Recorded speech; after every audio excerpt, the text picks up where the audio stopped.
Hello, everybody, and thank you for tuning in to the Liberty Report.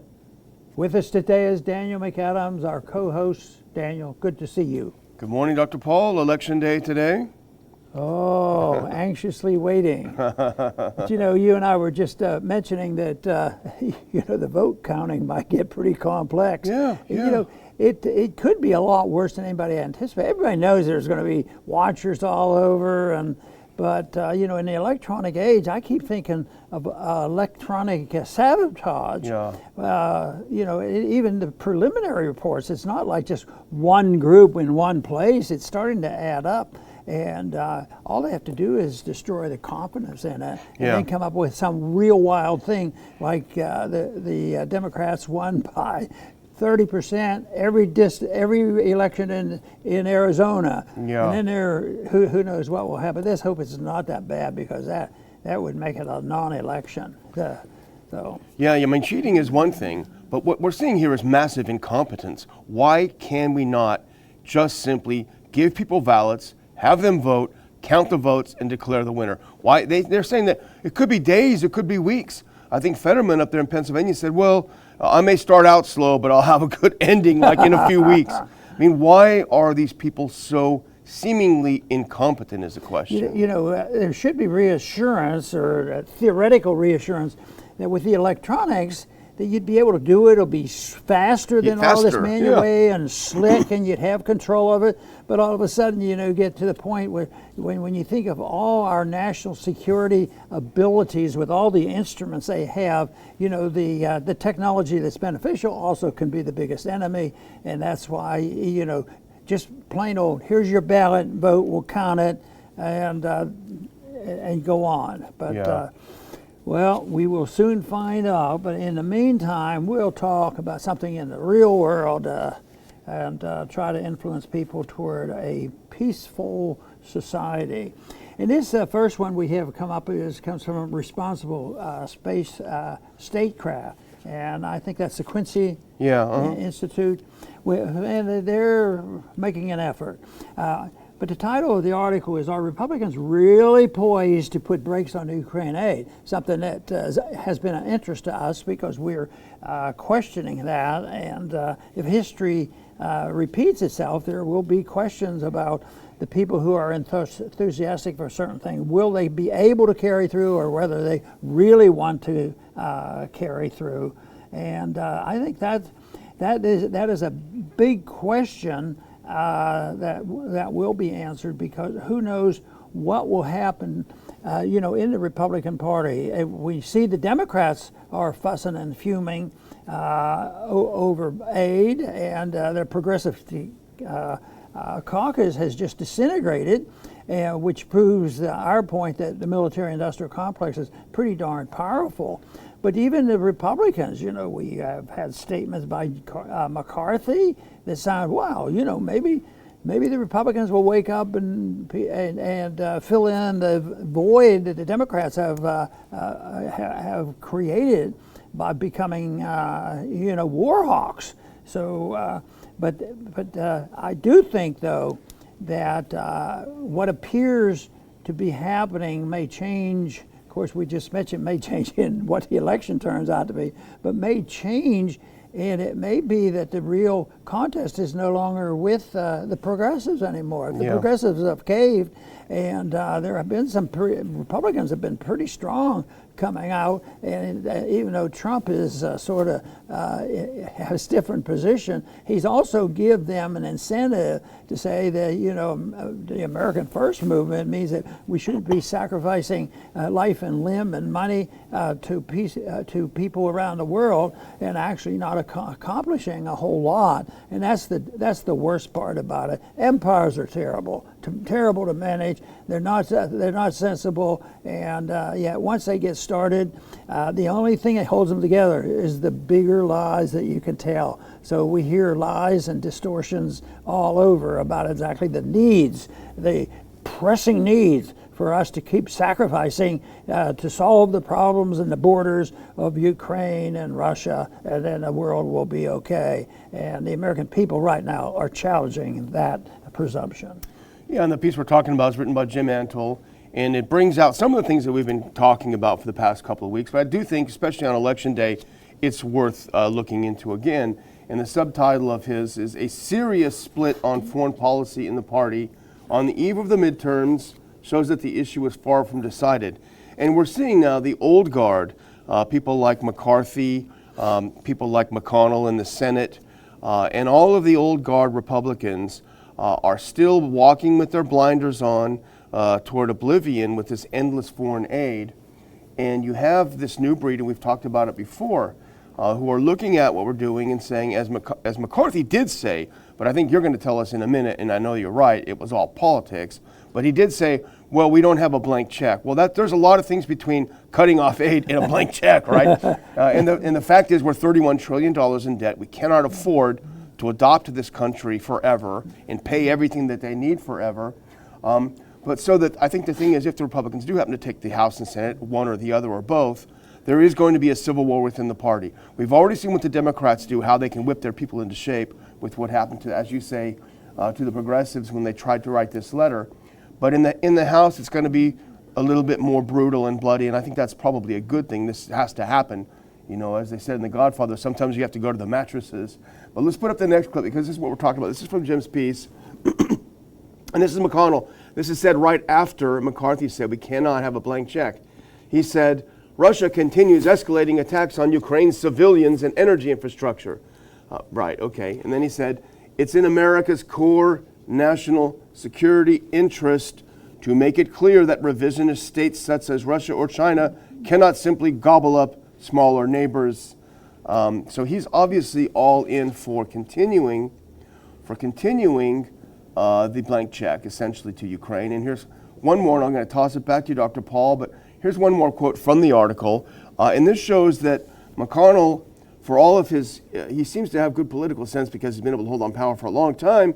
But here's something from the article. The Wall Street Journal poll finds that the share of GOP voters who think we're doing too much for Ukraine has exploded from 6% in March to 48% today. Clearly, the trends among Republicans are going very, very strongly against continuing this aid. Well, you know, the way I see this is there's a need for a change in our attitude in our foreign policy for a lot of reasons. It doesn't make good sense. It's not constitutional, all those reasons. But it's also how are we paying for it and what are we going to do? And we see the political thing. You just quoted them, the political dissent. Now, more Republicans are starting to make sense with what they're saying. And even for political reasons, they have to speak out that they're not going to have this war going on forever and ever. After, about 50 years of it, people get pretty tired of it. And so the transition to where we are, maintaining an empire, to something more sensible is very, very difficult. It's easy to say, and I say it all the time, just bring the troops home. Yeah. But there's too many special interests and they run into roadblocks. But you know, in a similar way, something happened after the Civil War. In 1875, they had been off the gold standard for a long time, and they realized they had to go back to the gold standard. And back then, the conditions were different. There was a need for it. They had abused it. They were using greenbacks. So the transition wasn't like, real simple, but a lot easier than it would be today. So what they did was they had a 3-year period of transition, and lo and behold, they shrunk the money supply. They got rid of the greenbacks, and the eventual event of conversion after 3 years went smoothly. But if you tried that same thing in foreign policy, maybe back then the foreign policy was even different then. We didn't have perpetual war and empires to defend back in the 1870s. We were working on it, but we weren't there. But now we have so many things involved that people ask, well, why don't we do what they did in 1875? Because it's too complex. People can't. How can they keep printing money? They're too dependent on it. They're all addicted to it. So, in a practical sense, it won't work. So it has to go to a collision, an economic collision under today's circumstances.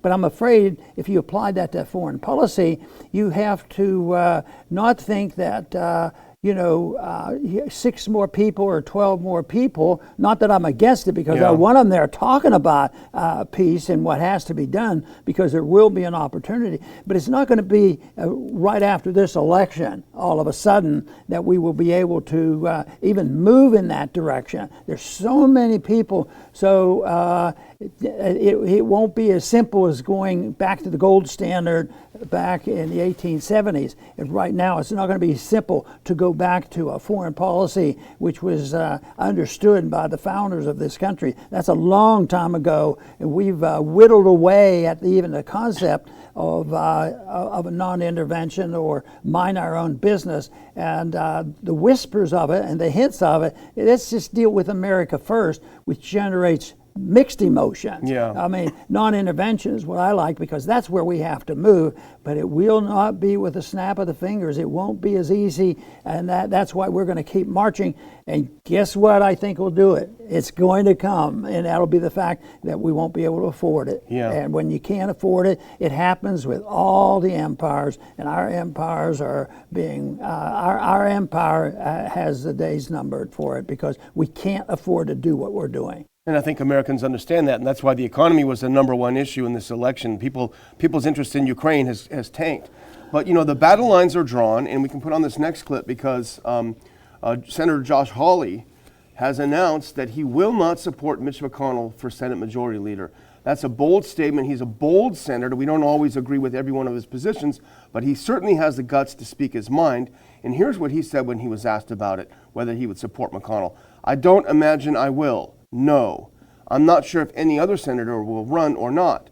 Nobody's indicated they would, but my view is that we need new leadership in that position." Now you might say, is he ambitious? What's going on? What's the issue? Well, he's very clear about the problem, and put on this next clip. He's very clear about what's annoying him. Hawley ticked off a list of decisions over the last 2 years he disagreed with. Ukraine funding, that's number one he lists. Ukraine funding, infrastructure and public safety bills, campaign spending in Arizona and New Hampshire. I did not agree with the idea that you go out there and badmouth your own candidates in the middle of an election. That's another issue that's really not something that we want to deal with, but he did issue that as the top issue. We have people coming in who are also very skeptical about this seeming open-ended commitment to Ukraine. So I think it'll be very interesting to see what happens if we see this victory. Well, I think the political structure is shifting, because the progressives, I've sort of dismissed them as being instrumental in leading the peace movement. I mean, they were very significant in trying to get the war stopped in the 1960s, and it took a lot of lives to do that. But I think it's totally shifted, and it's shifted to this battle in the Republican Party. And there may be some elections, by the senators, their leadership, and, leadership in the Senate might make a difference.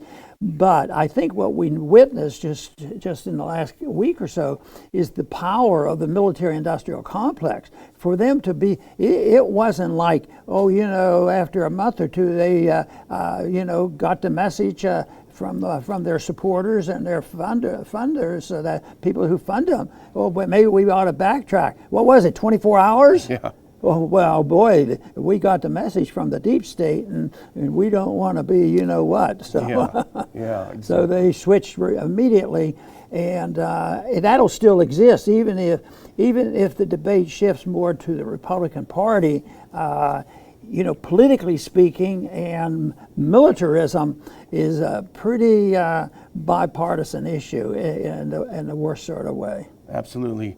Well, before we move on to our next item, I do want to say a few words from our sponsor, and that sponsor is 4patriots.com, the number 4patriots.com.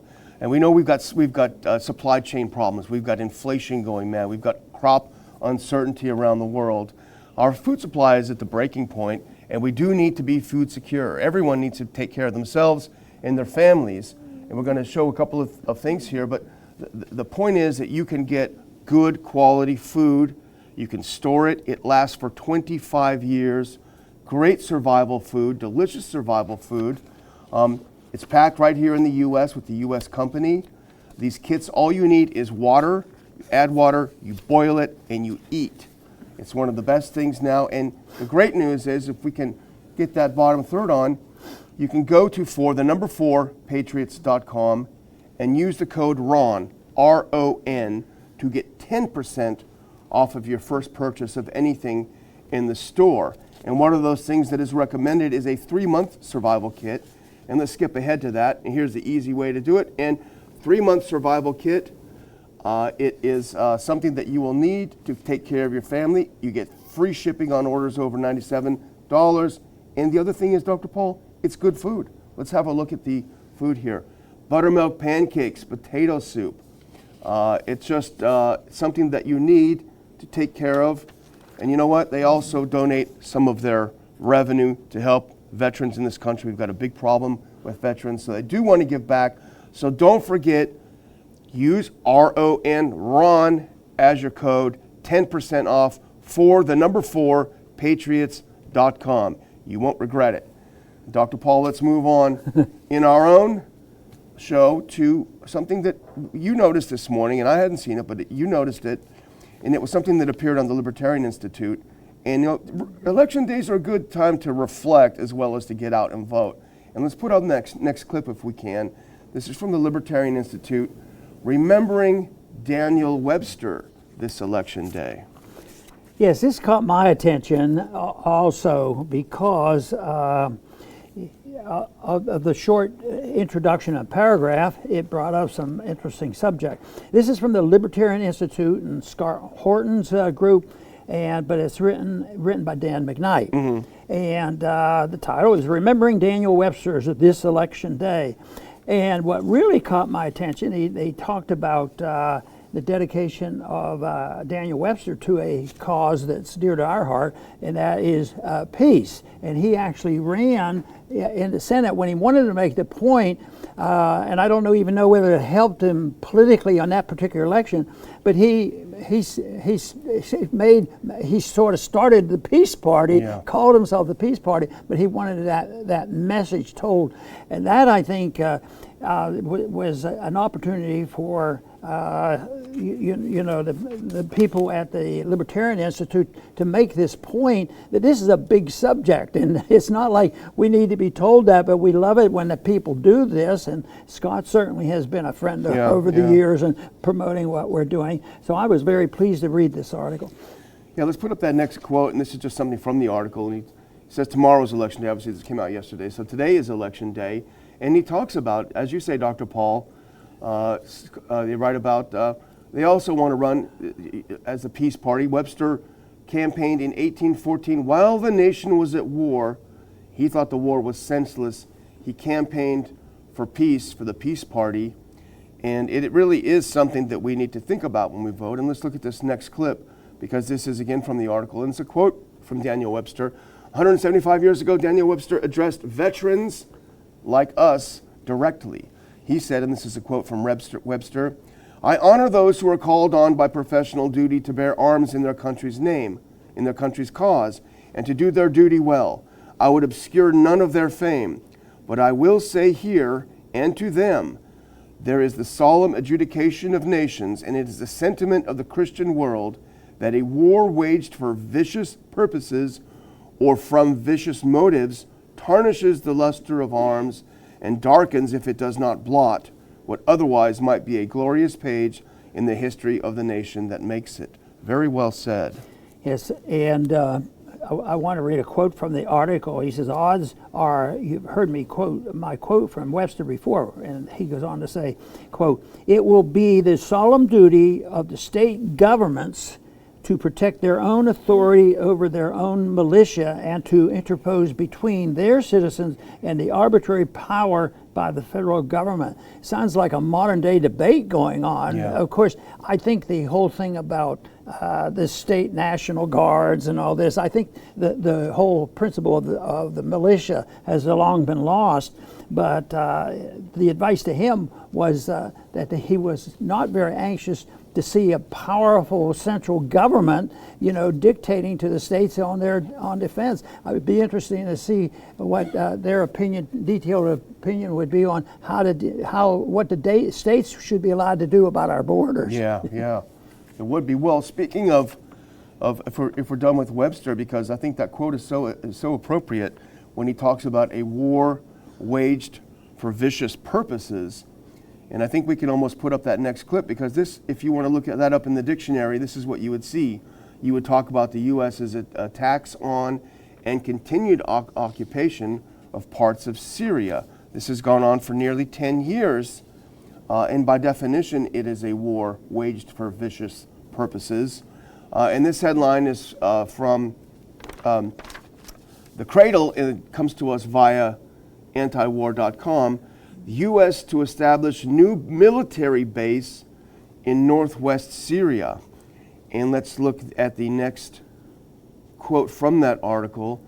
The distribution, this says everything you need to know, I think, Dr. Paul. The distribution of Washington's illegal bases resembles the cordon surrounding the sources of oil and gas located east of the Euphrates River, representing most of Syria's underground wealth. The eastern countryside of Deir ez-Zor hosts the most strategic military bases, including the Al Omar oil field base, one of the largest in Syria, and the Conoco gas field base, which are regularly subjected to violent shelling by armed groups affiliated with Iran. So we're occupying the part of Syria that has the wealth, that has the oil and gas wealth, and we're holding it illegally. Yet at the same time, we lecture the rest of the world about the rules-based international order. Right, and it sounds like they're maintaining an empire, and it's getting more difficult always. Now, the author of this writer, used that quote that you took and had to do from Webster. But the author of the article now says, let us no longer tarnish the image of our nation. Let us learn from the wisdom of Daniel Webster and our founding fathers. Let us bring our troops home and end this experiment in global imperialism. Let us put America first and begin rebuilding our own republic. Let us elect a future peace party, and that can begin tomorrow on election day, but only if we do it. But that's a big question at the end, and that's of course what we're trying to dissect out and warn people about, because there are still factions, and we've alluded to the fact that we always do. There's a lot of influence and power with the money, the military-industrial complex. We recognize that. In the war against COVID. I mean, just think how powerful the pharmaceuticals are, and some claim they're more powerful than even the military-industrial. That's hard for me to believe, but it might be true. When it comes down dollar for dollar. And it's always this fear and sentiment, patriotism, and how often has patriotism been drawn into the war on COVID? That how people would challenge total strangers as if they were a terrorist ready to blow up their house or something. Just horrible, totally out of control, and we still have a job before us to try to get people to think about peace movements. Peace movement. Syria is beyond partisan. That's what we're all about, beyond partisan peace movements. Yeah, in a way, we hope that some Republicans are elected that, that have our view. But at the end of the day, for us, we're ready to get a movement. We want a movement together. So the Syria situation, you're right, really does dovetail perfectly with this Daniel Webster article. We need a peace party. We need to stop occupying Syria. We need to stop stealing their oil. And Trump even celebrated, we're going to take their oil. And it's unseemly, but no one wants to talk about it. The hypocrisy is so obvious. But now we're not satisfied with stealing most of their oil. We need to set up new bases. And the irony here is that we set up bases, we irritate people who don't want our bases there, and they send rockets and shells at us, and we say, oh, you're sending rockets and shells at us. We feel unsafe. We need to make new bases. And on it goes. Guess what? They want to put more money. We put money and investments into Syria for a long time. We thought things were settled, but it did quiet down. And there was a time when Trump said, "Just come home." Remember when he was diminishing? I think he met a lot of resistance, but it didn't look like it took a lot of persuasion for him to say, "Oh." And I think he may have used words that alluded to the fact that, the oil belongs to us. Some people have the old Roman belief that once you conquer, you take that and you take what you can get and you pay all the bills on both sides, and even the military benefited from it. But anyway, they want to set up a new base. Coincidental, though, northeastern Syria. Yeah. Coincidental, is that where the oil is? Yeah, that's right, where the oil is. And so this shouldn't surprise us all, but it has it tells you how pervasive it is and how difficult, even if you get some people maybe saying, well, I don't want to vote for that money for Ukraine, because of the border issue. We don't need to be defending those borders. But there'll be so many other things in there that has nothing to do with Ukraine, and then they'll go ahead and vote for it and rationalize it. That's why it's so much easier.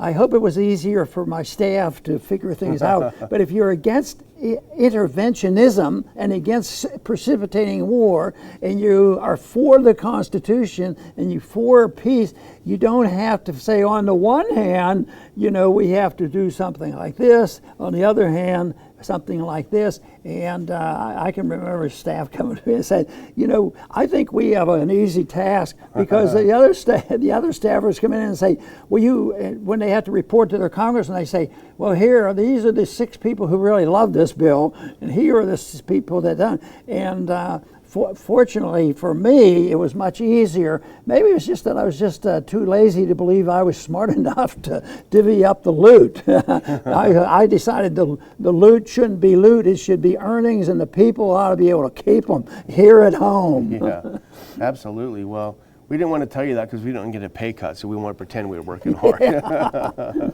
But I think you were reading in this article what the excuse the U.S. gave. They don't come out and say these days that, hey, we want to steal the oil. They give a different excuse for why we have to stay there.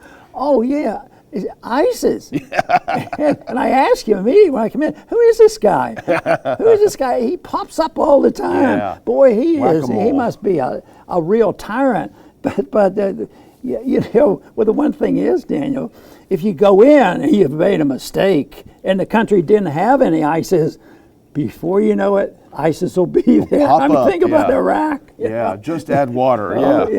It happens. If you subsidize it, they'll create more of it. So we need enemies, and we subsidize them all the time. They end up with our weapons, our money, and our prestige and our Constitution. They take that away from us because we sacrifice too much.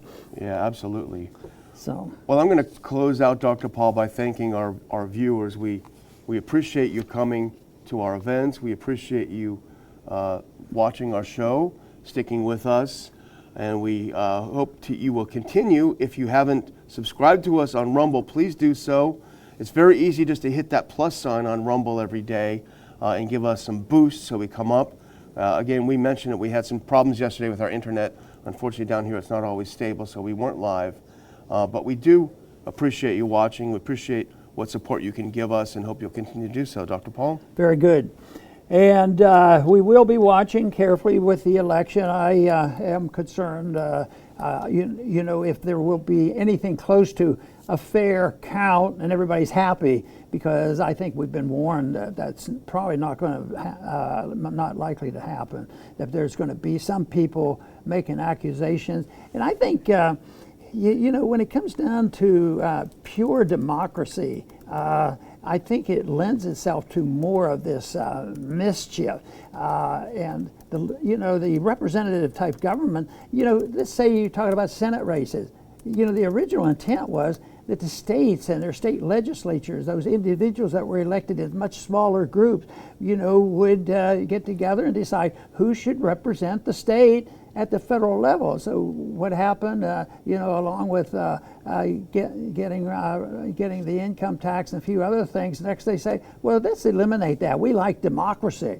Well, and every day it sort of bugs me a bit how often you hear the word, they're going to ruin democracy. And you know, all I could think of was if I was involved in one of these discussions or in a debate, I'd say, would you please define democracy? And why do you like a system that is designed to be able to dominate over minorities? If you have the dictatorship of the majority, you never protect the minority, and yet the people who pretend they're protecting the minority are the ones who are screaming and hollering that we have to do everything conceivable to protect democracy. That doesn't mean you can't have an election to find out who your leaders are or who your governor might be, but that's not what they're talking about. And they detest the whole principle of self-reliance and following the Constitution and having a foreign policy of non-intervention, having sound money. It's strictly unrelated to that, because right now people are so dependent and so addicted to the spending that we have a long way to go, and that's why I don't think it'll be a smooth transition. But the transition will come, just as the transition was predicted many years before the Bretton Woods pseudo-gold standard would collapse, and it did just as the predictions came. But it wasn't overnight. It doesn't happen immediately. So some of the things that I'm concerned about, it might not happen next week or two, but believe me, the foundation is fragile, and that's what we should be concerned about. So the goal that I see our organization and the things that I've done over the years is to present an alternative to what we have.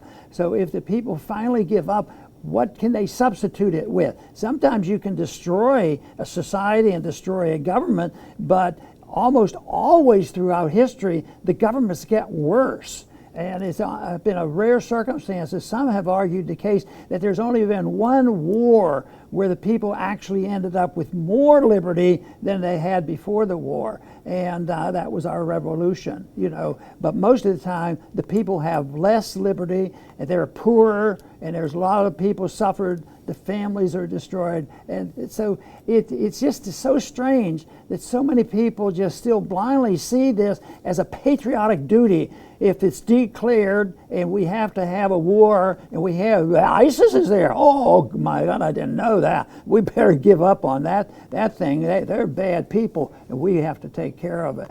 So I do think that understanding the principles of liberty and understanding the goals that the founders had for us, if we start there, we would get a pretty good start for cleaning up this mess after we pay the bills. And it looks like, unfortunately, right now, payment of the bills is occurring, and that's why we have such economic chaos at the stores and at the gas station. I want to thank everybody for tuning in today to the Liberty Report. Please come back soon.